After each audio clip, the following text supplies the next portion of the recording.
Let me share my screen.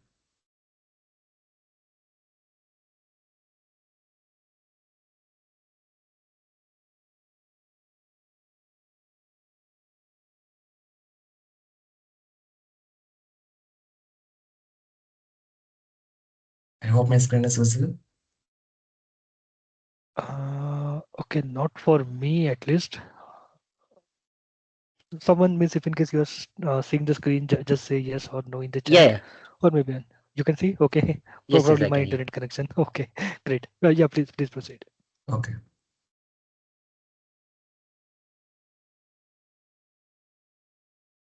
Thank you so much for providing me the opportunity, Nandeep, Smita, and the Pune Tech community. And good morning and good afternoon, everyone.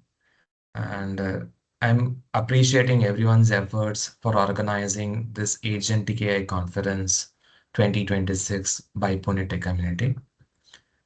The topic for today's discussion is on how are we going to build AI agents and in terms of trustworthiness and how we are going to add our custom guardrail to the Microsoft Foundry application. And also at the end of the session, I'll be able to showcase you the demonstration related to how you will be creating agents with respect to Foundry AI agent services and multi-agent services in terms of workflow creation and how multi-agent we will be able to add our guardrails in terms of customization.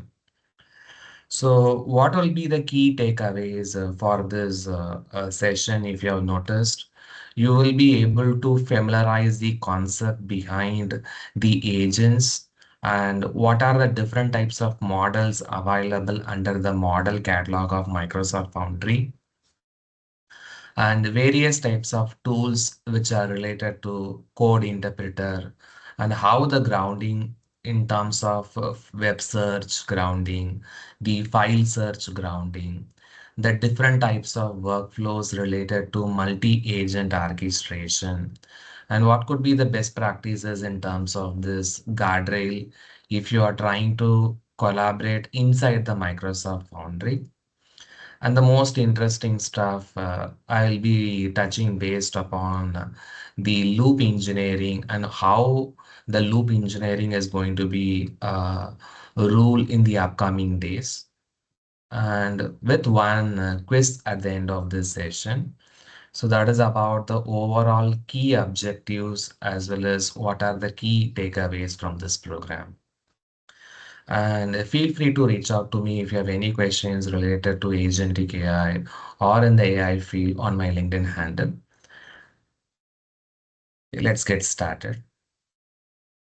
The very first one is the Microsoft Foundry, why this particular service is more popular. The Microsoft Foundry, it is a unified platform service where all your AI services which are related to the Microsoft Azure platform will be available as part of Microsoft Foundry. So from this Microsoft Foundry, there are several pillars you can notice.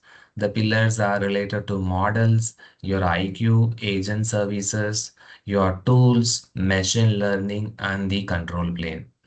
The ideal purpose of models, the almost 11,000 plus models are available under the Microsoft Foundry.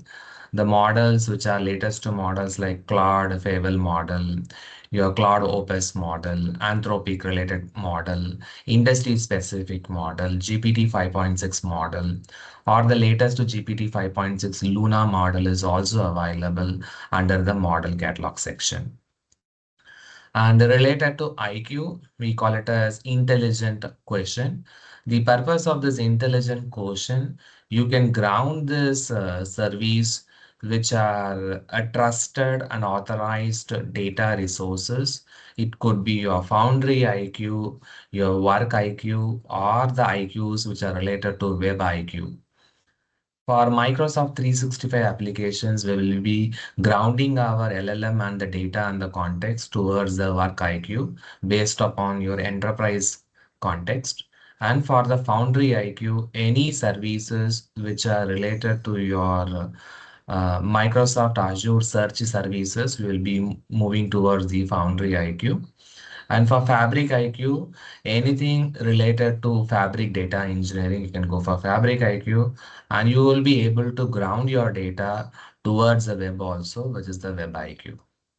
So these are the four flavors of IQ which are available under your Microsoft Foundry. And similarly, if I want to create any services which are provisioning or tracing or execution in terms of agent creation, single agent creation, or a multiple agent creation, or the agent can be your no code agent or coding based agents, or you may be having an agents in your desktop application which are related to open source agent.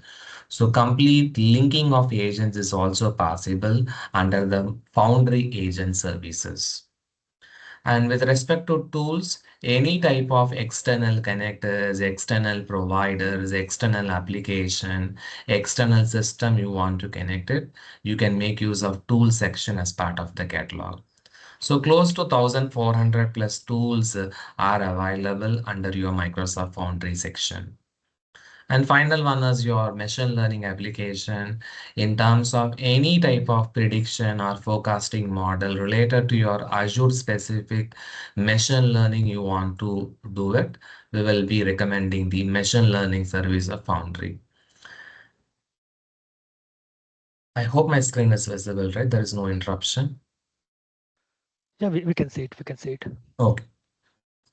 In terms of this control plane, the overall governance, security, or any type of security type of integration, if you want to leverage to your application, we will be using the control plane. So for this control plane, you can choose the security related services, which is your Microsoft Purview, the complete compliance as well as security and governance control. You can choose as Microsoft Purview. And also for keyless authentication, choose your Microsoft Entra ID. And if you want to defend your application or else if you want to protect your application, use your Microsoft Defender tools. So this is about the overall architecture and the corresponding components and services, how the Microsoft Foundry is usually operating. So with that, we will move forward. So what will be the agents? Why do we require an agent? So when it comes to an agent, agent will be acting as a smart microservices. So why I may name it as a smart microservices? You are having three types of end like retriever end, your argumented end as well as generated end. So the moment you are typing your questions, the retriever part, what it will be doing is it will start taking all the text related data and be converted into a vector format, which is an embedding format. So the embedding you will be started using your text embedding small model or a text embedding large model. That is your argumented in.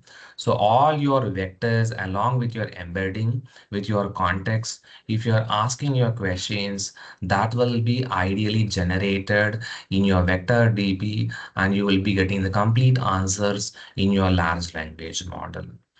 So in any type of your large language model, there are models you can use it from your model catalog itself. So unlikely the chatbot is usually provide only the text related data. You may not have an access to connect any particular tool, any particular external data or an external steps, or you want to create a workflow, or if you want to create a routine, you cannot have such type of options in your conversational AI chatbot, but these facilities are available under your agent sections. And the next one is what are the components of an agent? There are three important components whenever you start creating an agent, you should be familiarized. One is the model. When I say the model usually providing your reasoning as well as your language capability option. And all the models, if I want to use it, you can choose your model catalog from your Foundry agent services. And the other important component of your agent, which is your system instructions. If you want to know what is your intent of your application or intent of your agent, choose your instruction section in your Foundry agent services. And also, if I want to connect any particular tools, provider, systems, external application, use your tool section. So this three will primarily emphasizing your component creation structure. In addition to that, there are three other components. One is the knowledge area, the memory area, and guardrail.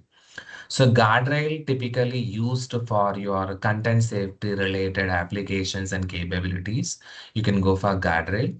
And your memory, if I want to persist any particular data, you can choose your memory. And any data you want to pursue from your Azure AI search, you can go for your knowledge related area. And the knowledge, your memory, till now it is in the preview option. So those are also an additional components of your agent. So let's move on to the next one. What is the ideal purpose of your Foundry agent services? So when it comes to your Foundry agent services, if I want to manage or you want to create an end-to-end services, you can go for Foundry agent services.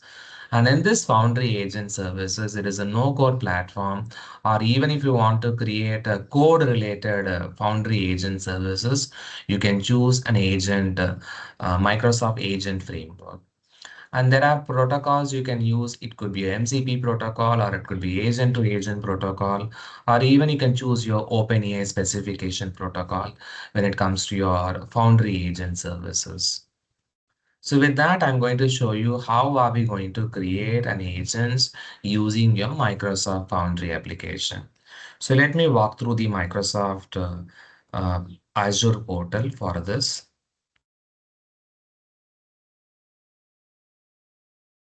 So under the Microsoft Azure portal, you need a subscription in order to use your Microsoft Foundry agent services.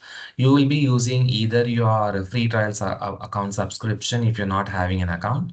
So Microsoft is providing $200 USD credits for your free trial subscription.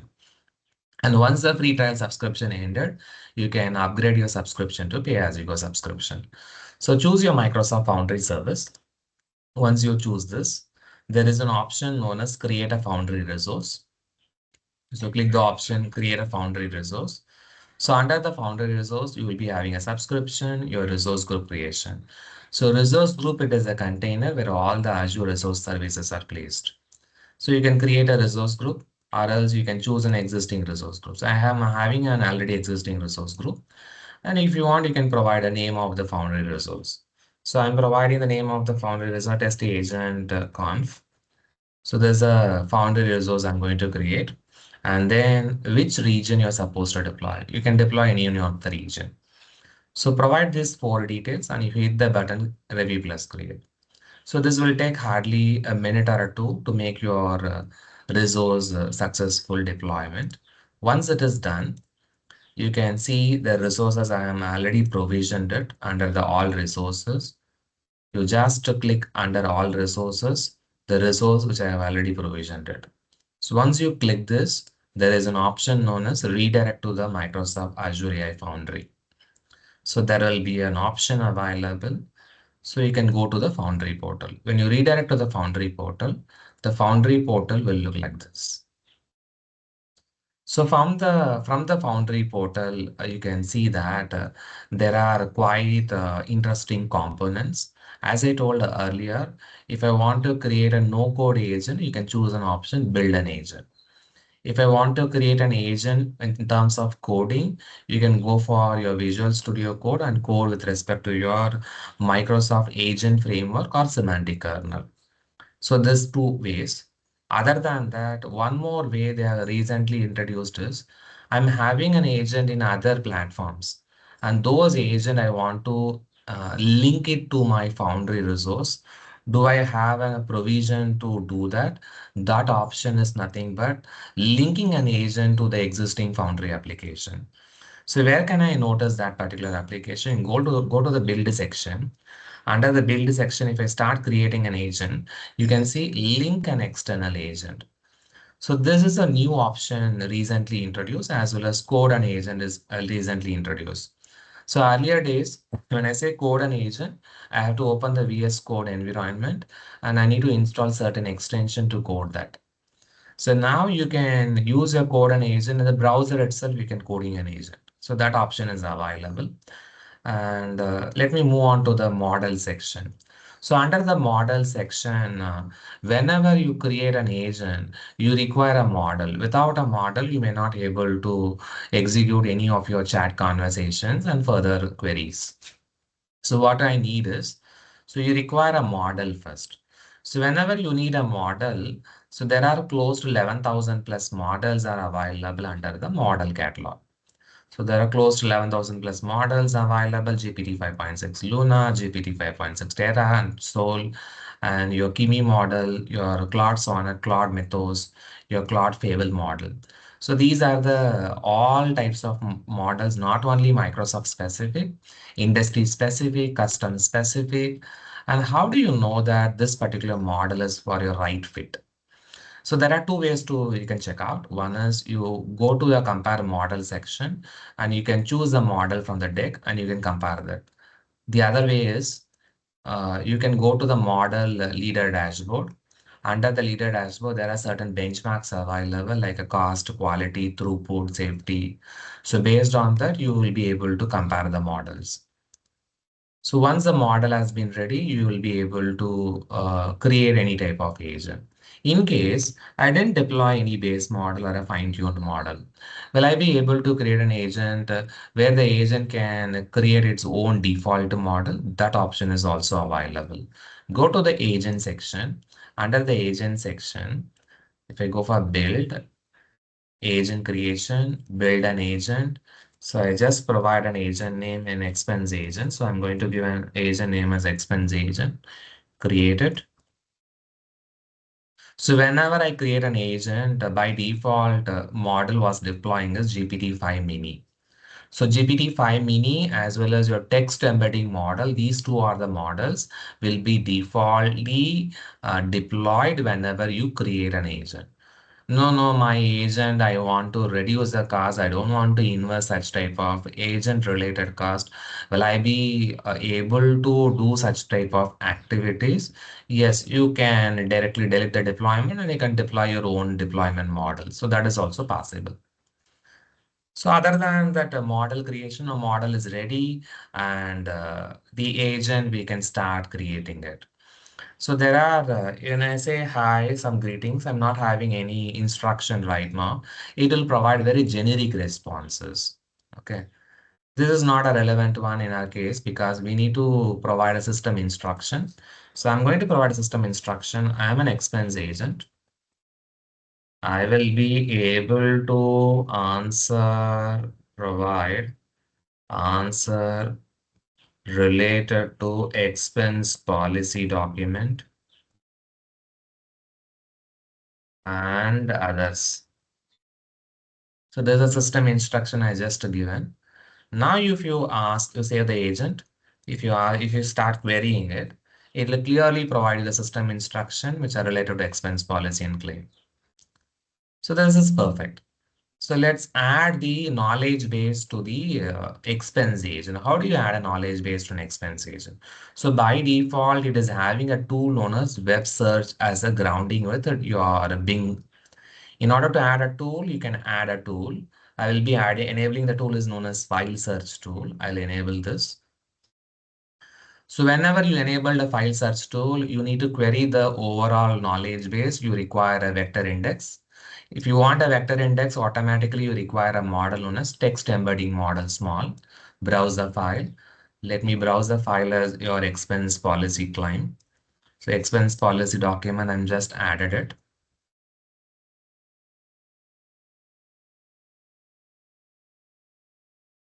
Attach this document. Once the model has been ready, the knowledge base is also ready. Save this. You'll have three ways to publish an agent. Either you can publish in Teams or else web app, or else you can publish in a Microsoft 365 Copilot. I'll be publishing through a web app. Go to the web app. Let me ask certain questions to an agent. I just say hello. The agent is providing a responses. How much I can claim for meals? When I ask this question, it will go and search the knowledge base along with the responses it is going to give that along with the citations. So citations are the trusted sources. So all these medium, I can name it as a text medium. Instead of this, will I be able to enable the voice mode for this agent? Yes, that is option is possible. So let me enable my computer mic. Try to just a second. I just enable my computer mic.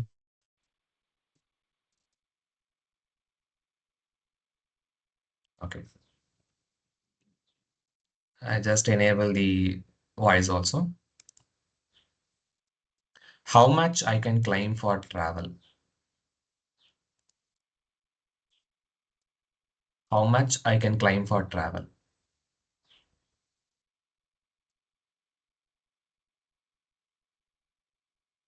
Do you mean claim for travel expenses? Yes. If so, great. Which of these would you like me to help with? Pick one or more and give any details you have. Amount, receipts, dates, manager Receipts. approvals. 1. Determine if a specific expense is allowable under the $500 travel limit. Tell me the item and cost. 2. Help add up multiple travel. So you can voice through instead of text related option, you can go for the voice mode also. The recently they have enabled one more field is known as your avatars. So let me enable the avatar as well. I'll choose the avatar. Choose it. I'll save that now. Let me publish it again.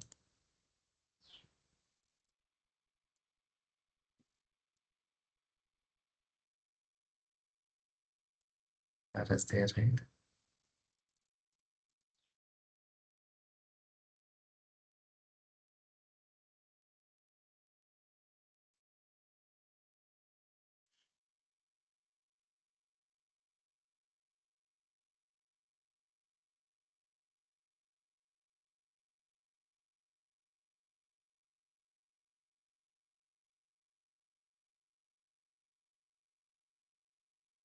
How much I can claim for transport expenses?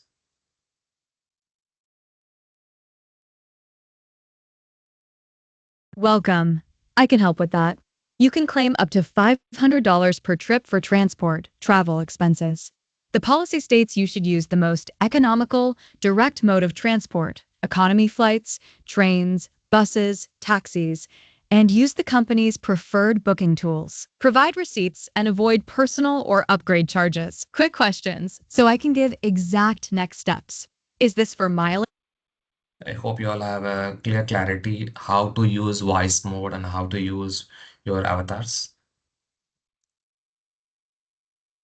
Thumbs up, anything else? Any reactions? Okay. So let me add the other tool. I'm going to add the tool is known as code interpreter. So code interpreter typically when to use is if you are having any particular calculations, operations, or related to your dashboards or reports or any particular graphical representation, you can go for code interpreter. So let me add a file. Right now I'm having one sales.csv file. I have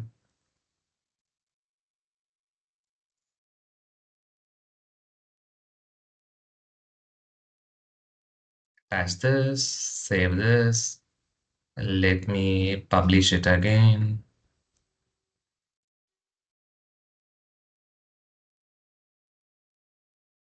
So this time I will ask a question.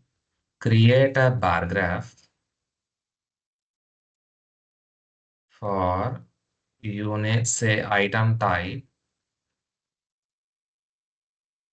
versus unit sold column.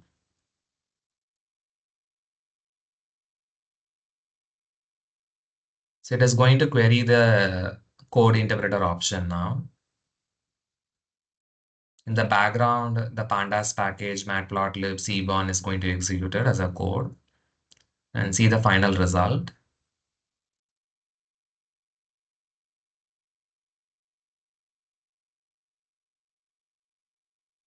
So we got the final result. Let's download the bar graph. So this is a bar graph has been generated with the help of the code interpreter tool.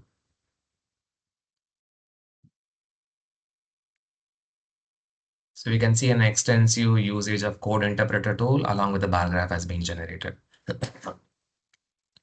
Similarly, you can add the other tools. For example, I want to add a MCP. So let me add an MCP. So Microsoft Learn MCP. So this MCP I'm going to add right now, Microsoft Learn MCP.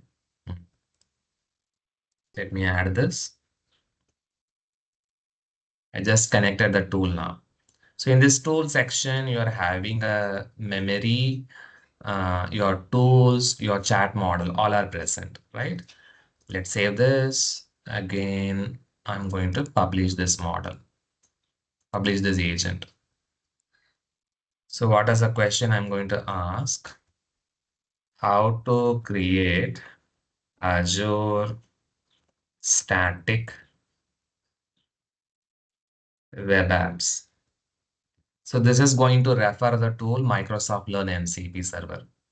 So from the Microsoft Learn MCP server, it is going to provide the responses.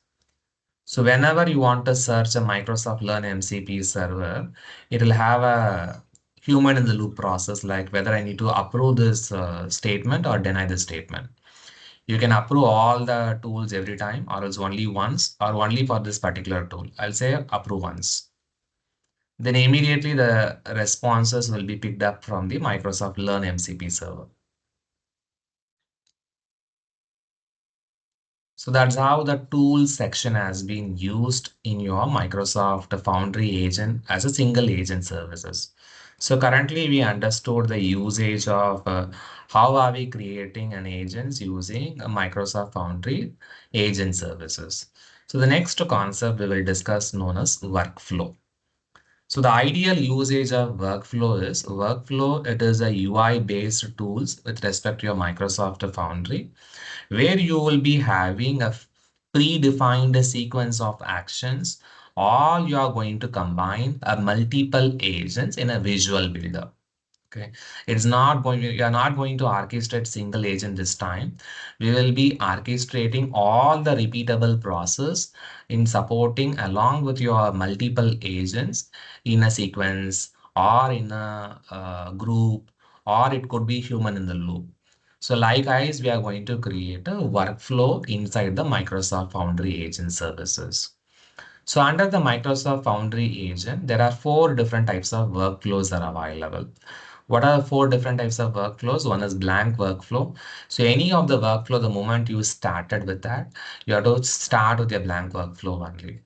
Sequential workflow meaning is your result flow from one particular agent to another agent. We are going to define in a predefined sequence, which is nothing but a sequential workflow. The other workflows are, one is your human in the loop workflow. For human in the loop workflow, it is going to prompt the user whether this particular workflow requires an approval process or denial process. Such type of execution we can check out when it comes to the human in the loop workflow. And the final one is your group chat workflow, where several agents are going to work together in order to achieve a common conversational task. All their respective inputs or the prompt is going to be based on their responsibilities, and the actions are going to be taken place as a group response. which we call it as group chat workflow. So with this, we will move on to next demonstration known as how are we going to create a multi-agent workflow using the Microsoft Foundry. Let me move on to the Microsoft Foundry agent. So this time, what I'm going to do, go back to your agent. When you go back to an agent, there is an option known as workflow. As of now, we have created a prompt-based agent. Instead of prompt-based agent, will it be able to create prompt-based workflows? Yes. So prompt-based workflows also possible to create under workflows part, but this workflows currently it is in preview mode. If I want to create a workflow, you need to start with a blank workflow. And as I told earlier, three workflows: sequential workflow, human in the loop, group chat. So group chat is several workflows will be grouped together. Human in the loop, whether it is an approval process or denial process. Predefined sequence is nothing but sequential workflow. So let me create with a blank workflow. So whenever you want to create a blank workflow, there are different types of nodes you can see, like an agent node, any variable if you want to set, any conditional logic you want to develop, you have to go for flow node. So flow node, data transformation, and invoke node.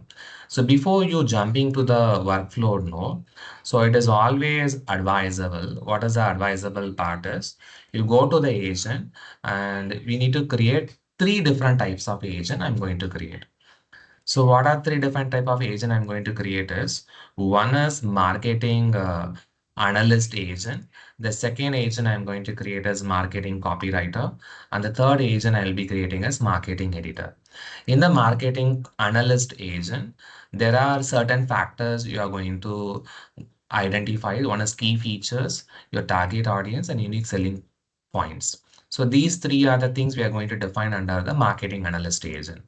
In the marketing copywriter agent, you are going to describe the features, audience, USP. In all these cases, all the responses, the output should be in the formatted responses close to 150 words. Okay. And in the marketing editor agent, you are going to check the grammar, clarity, the tone, and the consistency of responses. So there's three agents we will be creating now. So first agent I'm going to create as marketing analyst agent.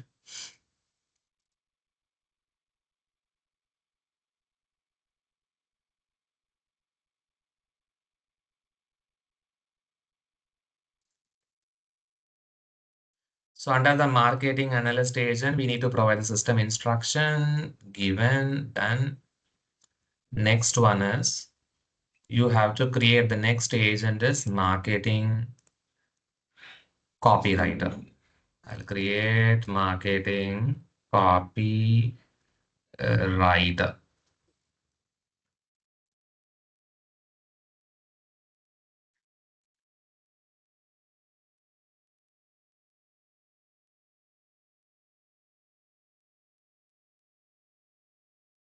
So I just paste the system instruction, save the agent. So two agents are ready now. And the next agent we need to create is marketing editor agent. Marketing editor.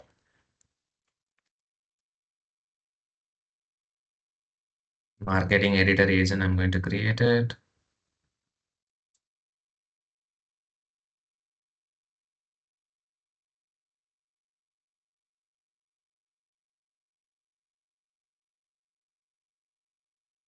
Under the marketing editor agent, I have taken this system instruction, save this. Now all the three agents are ready by this time. Okay. So once the agents are ready, you go back to the workflow, create a blank workflow. So starting node, next to this node will be pointing to the agent. Which agent I'm going to choose is marketing analyst. So first agent I'll be choosing is marketing analyst. Done. And this agent outcome will be given to the next agent, marketing copywriter. And this agent outcome will provide to marketing editor agent. Done. So our workflow is ready now. Okay. You will be able to visualize the workflow in horizontal layout as well as vertical layout. So both your layouts you will be able to visualize in horizontal manner and vertical manner. So let me save this workflow. Yes, you are, as someone has rightly mentioned, yes, we are having the same capabilities of Copilot Studio. So I'll save this as marketing workflow. Save this.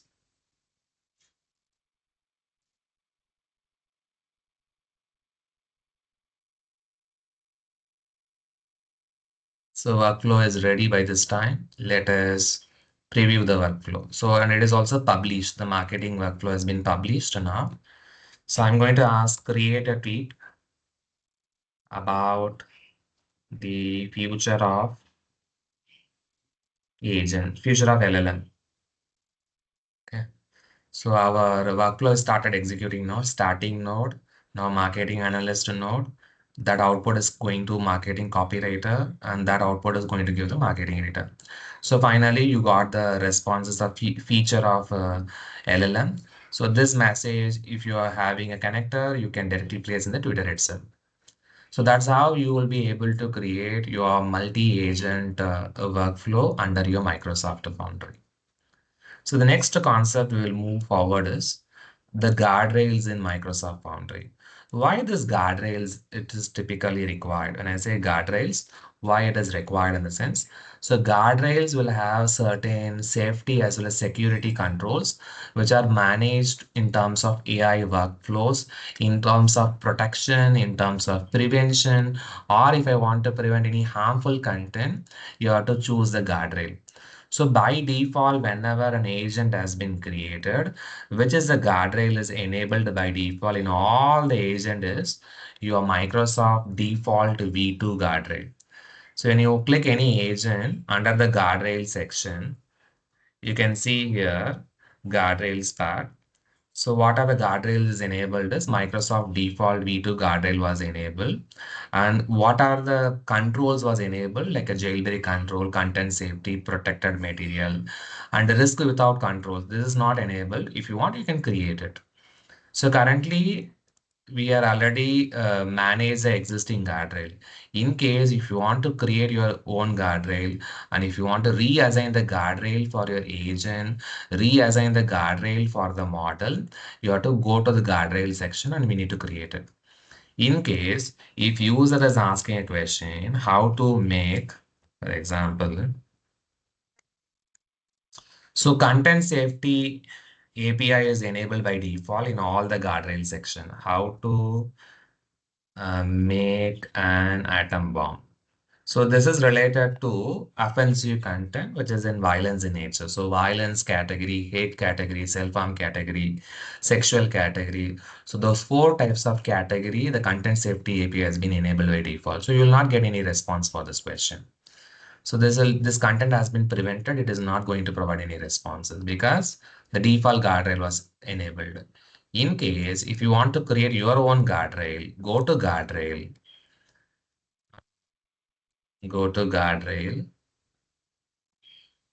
So instead of Microsoft default V2 guardrail, I want to create my own guardrail. So before I want to create my own guardrail, I'll create first a block list. So by default, you have a Profinity block list.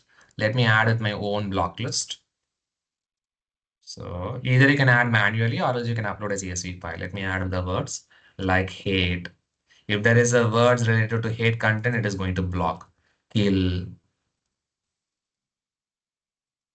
and suicide.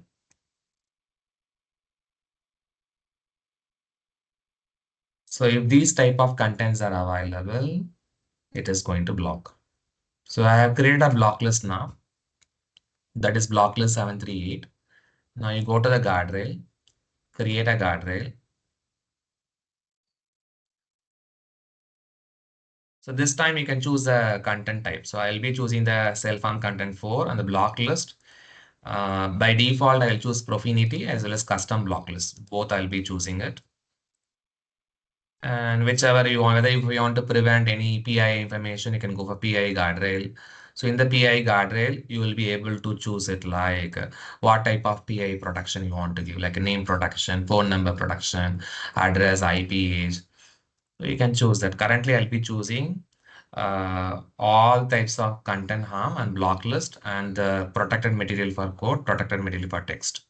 What is the meaning of protected material for text is any content which is related to text content or any videos, any code related content where they're associated with the different type of licenses. So such type of content it is going to prevent. So after this, once the guardrail has been created, whether you want to assign this guardrail to a model or an agent. I want to assign to expense agent and I want to assign to GPT-5 mini model. So agents and model you can assign next and you can create a guardrail. What was the guardrail name? The guardrail name is it is by default given guardrail 390. You can rename this. Okay. Create a guardrail. So guardrail has been created now and it is assigned to the expense agent also. Perfect. You go back to your agent, click your expense agent, and this time you scroll down, go to the guardrail section. So you can see here which guardrail was changed in the sense guardrail 390 was changed.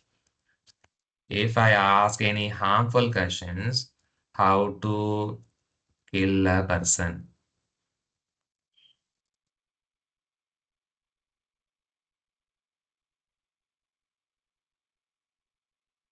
See, this guardrail was prevented because kill is a part of your content safety profanity content. Kill, hate, those words it will be blocked. It is not going to provide such type of information. So this is related to guardrail. And next one is how are we making the trustworthy AI agents? So you need to follow a layered approach for the trustworthy agent in terms of 4 layers: model layer, safety system, grounding layer, user experiences. So model layer, always recommended to choose your model catalog of your system. Safety system is related to your content safety. Grounding you can choose with respect to authoritative data sources or using tools you can choose your grounding. And the final one is user experiences. You can choose different types of AI models as well as your documentation. You can experience and you can control all types of messages using your agentic AI framework with the help of your trustworthy agents. So these 4 layers you should follow appropriately. Then only we can control any type of agents with the help of your human interaction. So with addition to that, what I have added to my presentation, so we have done all the key takeaways like how to create an agent, how to create a multi-agent and trustworthy agent and guardrails. So I want to introduce a new term. It's not a new term. It is going to be the next upcoming trending roles will be created known as loop engineering. Someone has mentioned before this presentation, you might be heard about context engineering. There are different types of engineers are available. So earlier days when you provide a prompt and the prompt will hit the large language model and you are getting a responses. In case your responses you are not satisfied, again you fine tune your prompt and you are getting the responses. So all those prompts are very generic in nature. Instead of that, you are going for the context-based engineering. You will provide the context window length, how many past conversations you want to include. That we call it as context-based engineering is applicable for all types of businesses. That is also now outdated.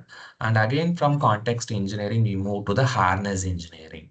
The meaning of harness engineering is this is primarily applicable for the single agent things. That is your harness engineering.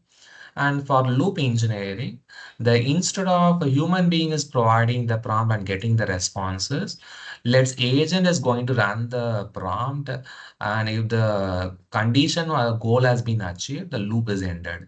If the condition or loop is not achieved, the loop will continue until the final goal has been reached. So that's how the loop engineers are widely required in the upcoming days. And this loop engineering will give to the next upcoming role in the market will be your forward deployed engineer. Earlier days development, there will be a full stack development will be there where all the developers will do the task starting from requirement analysis till deployment. Now that role become outdated because most of the coding based activities, most of the people using the AI tools to solve the problem. So coding become redundant option now because we are relying on the code based tools. So code-based tools along with your pre-sales knowledge, that is going to be the next upcoming trend in the market known as forward deployed engineers will be. There are a lot of opportunities are available. So this is the one. The other one I want to mention is, so I have already worked on one of the use cases for the loop engineering where we call it as the insurer underwriter scenario. So first one is usually we used to upload all the applications related to farm, related to medical report, their income, expenses, their identity document, we will upload it. And we will give to the second agent is known as AI document analysis. You can choose either your document intelligence or content understanding, where you will be getting the extraction of data. So from the extraction of data, we will be creating a next agent known as AI underwriter. This AI underwriter is a junior agent. Okay, he will assess the risk analysis and provide the underwriting initial recommendation. Okay. And if that underwriter is providing a suggestions which is not meeting to your need, we will give it to the AI reviewer as a loop engineering. If the confidence score is better, more than 70 percentage, we will improve it. If it is not there, we will give the final underwriter process. So that's how the loop engineering is going to be evolved in the upcoming days. Compared to context, compared to harness, loop engineering will be the next upcoming trend. Where it will leads until 2028, this loop engineering will leads towards fleet engineering. So that is the next upcoming prediction of the agentic AI evolution. So to understand this, I'm giving you a crossword puzzle. Uh, Hope you guys can take as an example crossword puzzle, and we will make one quiz.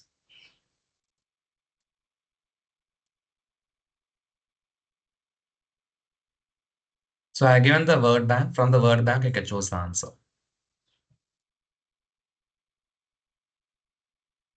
You can take a time and you can answer for this.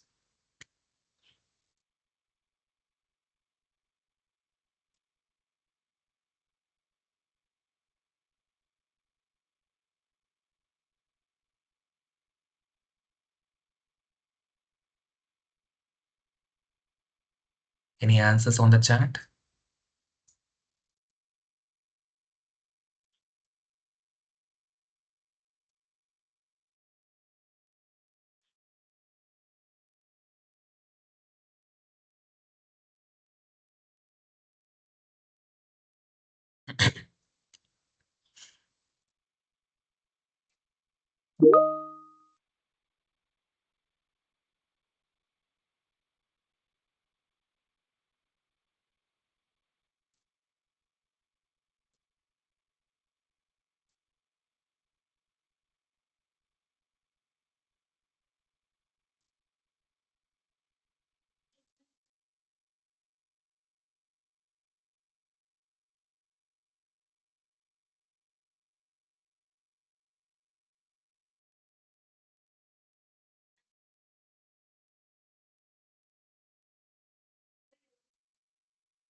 All right.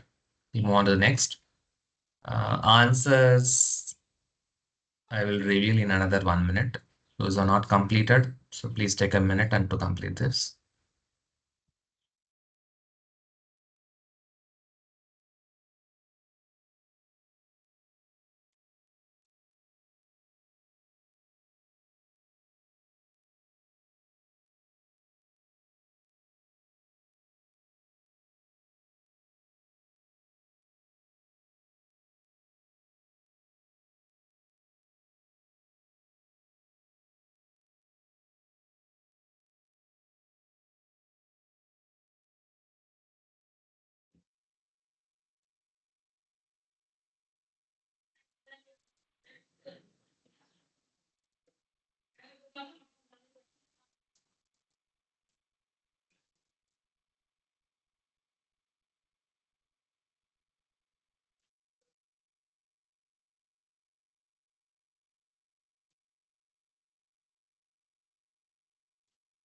Let me reveal the answer.